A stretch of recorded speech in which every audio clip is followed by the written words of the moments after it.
ఇప్పుడు దక్షిణ భారతదేశంలోనే రిచెస్ట్ నగరంగా హైదరాబాద్ నిలుస్తుంది. అంటే రిచెస్ట్ అంటే ఇక్కడ ఉండేటటువంటి ప్రజల జీవన ప్రమాణాలు మెరుగుపడిపోయాయనో, లేదంటే ప్రజలంతా ధనవంతులైపోయారనో అనుకోలేం. కానీ అత్యధిక సంపన్నులు ఉన్నటువంటి నగరంగా హైదరాబాదు రూపుదాల్చడం అనేది ఒక విశేషంగానే మనం చూడాలి.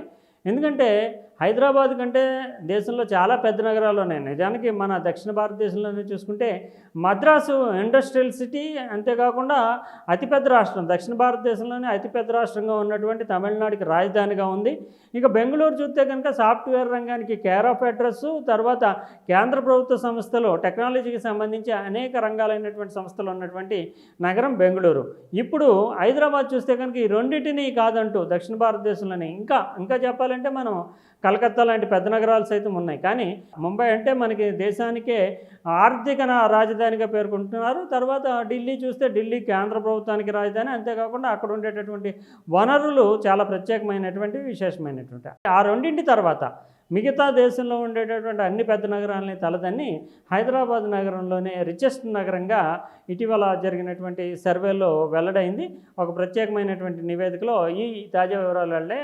దాంట్లో ఉన్నటువంటి వివరాలను చూస్తే కనుక ఇక్కడ నివసిస్తున్నటువంటి ప్రజల్లో అంటే ధనవంతుల్లో ముఖ్యంగా 1000 కోట్లకు పైగా సంపద కలిగిన వాళ్ళే చూస్తే కనుక 104 మంది 1000 కోట్ల పై సంపద ఉన్న వాళ్ళుగా గుర్తించారు. తర్వాత 10,000 కోట్లకు పైబడినటువంటి సంపద ఉన్న వాళ్ళుగా 15 మందిని గుర్తించారు.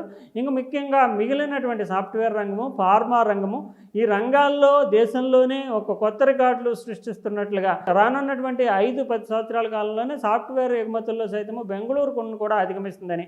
ఫార్మా రంగంలో చూస్తే కనుక 35-40% ఎగుమతులు కేవలము ఈ హైదరాబాద్ చుట్టుపక్కల ఉన్నటువంటి పరిశ్రమల నుంచి ఎగుమతి జరుగుతున్నట్లుగానే అంచనాలు వెలువడుతున్నాయి. అంటే ఈ నగరానికి భవిష్యత్తులో కూడా, అంటే ఈ రిచ్ పీపుల్ సంగతి పక్కన పెట్టినప్పటికీ ఫ్యూచర్ అనేది చాలా ఆశావహంగా కనిపిస్తుంది. ఇక్కడ ఉపాధి అవకాశాలు బాగా మెరుగుపడ్డాయి. అంతేకాకుండా ఇక్కడ అద్దె స్థలాలు, లేదంటే అద్దె భవనాలకి అద్దె కానీ, లేదంటే నివాస స్థలాలు ఏర్పాటు చేసుకోవడానికి కానీ అందుబాటు ధరల్లో ఉండడం కూడా హైదరాబాద్కి కలిసి వస్తుంది. ఓఆర్ఆర్ ఔటర్ రింగ్ రోడ్డు ఏర్పాటైన తర్వాత ఆ చుట్టుపక్కల ప్రాంతాలకు సైతం నగరం విస్తరించడానికి అందుబాటులో సక్రమమైనటువంటి రేట్లకే అన్నీ అందుబాటులో ఉండడం అనేది, తర్వాత మానవ వనరులు సరసమైన ధరలు, అంటే ఒక రకంగా చెప్పాలంటే రీజనబుల్ ఎంప్లాయ్మెంట్ రేటు దొరకడము, తర్వాత ఉద్యోగ అవకాశాలు పెరగడం, వీటన్నిటి కారణంగా నగరం విస్తరిస్తుంది. అదే సమయంలో రిచెస్ట్ నగరంగా మారుతుంది. దీంతో పాటుగా పెట్టుబడి పెట్టి ఇక్కడ ఉపాధి అవకాశాలు కల్పిస్తున్న వాళ్ళు కూడా ఎదుగుతూ రిచెస్ట్ పీపుల్గా మారుతున్నారు అనేది ఈ అంచనాల యొక్క తాజా సమాచారంగా మనం చెప్పాలి.